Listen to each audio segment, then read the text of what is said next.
So ngayon po, andito po kami. Naglalakad kami ngayon at it's 0 degrees. Hindi pa to hindi pa to negative. Pero masyado ng malamig.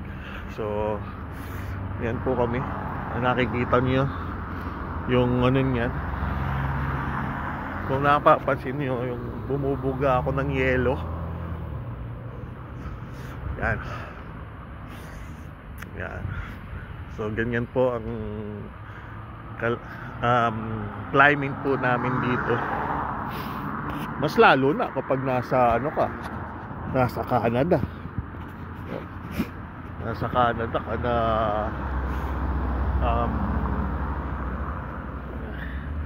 talagang mag-yelo ka. Hindi ganito. Ngayon pupunta kami ng grocery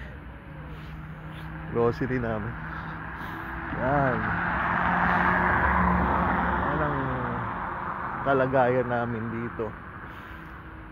Maybe first na masarap. Baka sa susunod pag tumagal-tagal na kami dito, gusto na namin nung bumalik sa mainit na lugar. Pero pagbalik namin baka namumuti na kami ng dito.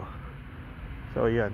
So i-review natin nung yung mga padating kung paano. Ayan.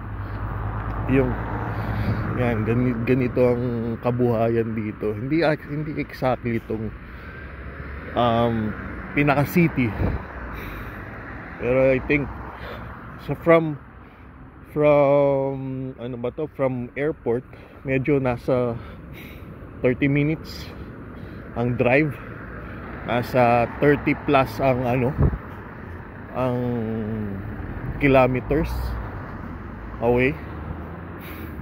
So ayun yung butika nila, Apteka. Yan ang nasa Apteka butika. Yan. Ayan.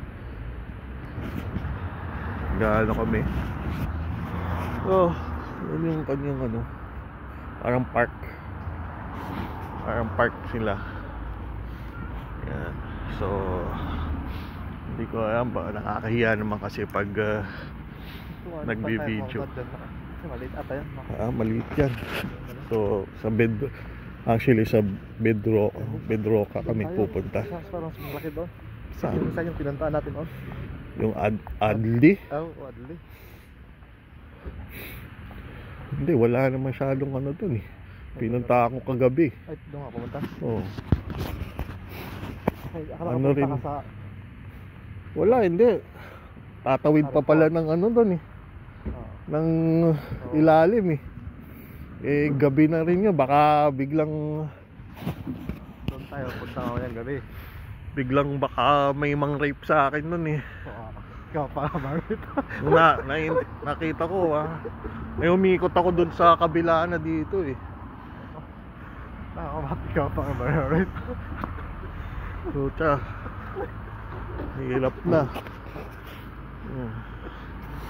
Dan po ako bumili ng SIM card. Zabraka.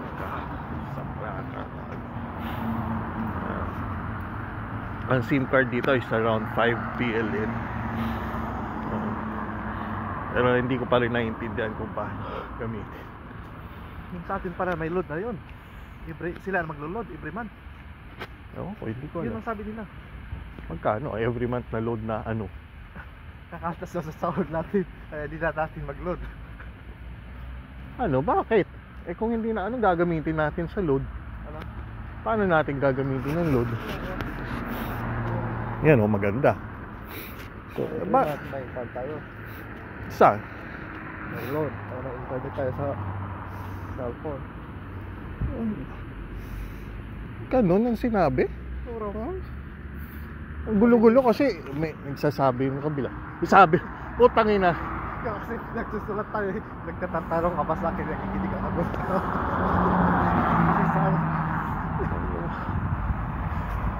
hindi nga natin maintindihan yung ano, yung Nakinig muna tayo bago tayo magsulat sa langat. Dapat- Dinidisturbo mo ako eh. hindi, dapat sinasabi ko, in-advise ko sa kanya, yung babae, na, pangalan, sulat mo agad yung pangalan, Yun, tapos, mali. name, kasulat na lang name, Sabi para ganun. hindi ano, Iba yung Diyos mo, pag nakita ko mo, Ayan, nalito tayo patko.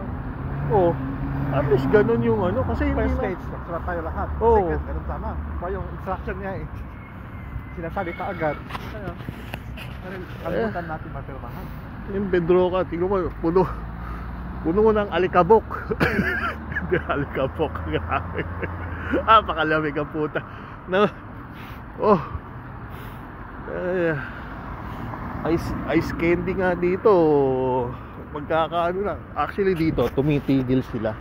Yung mga sasakyan dito. Once na may crossing ano, tumitigil sila. At mapapansin mo, ang daming may alaga dito. Aso. Kaya nagwo-walk sila palagi dito. Kaya dito. Dito. Ano, palaging lahat ng mga almost lahat ng tao dito may alaga. Aso, ganyan. Tapos humihinto sila talaga. Humihinto sila pag alam mo yung pedestrian, humihinto talaga. Hindi katulad sa Pilipinas, talagang babanggain ka. Ikaw huminto. Ay nako. Ayan yung park nila oh. Yan. Sa area lang namin to ah. Yan. Ayan, madaming kalapate oh. Ayan, pine trees. Daming pine trees dito, mas lalo sa forest. Yung nag-ano, parang wala nang ano. Daming pine trees. Yan yung ano namin, bedroka. So anyway, thank you.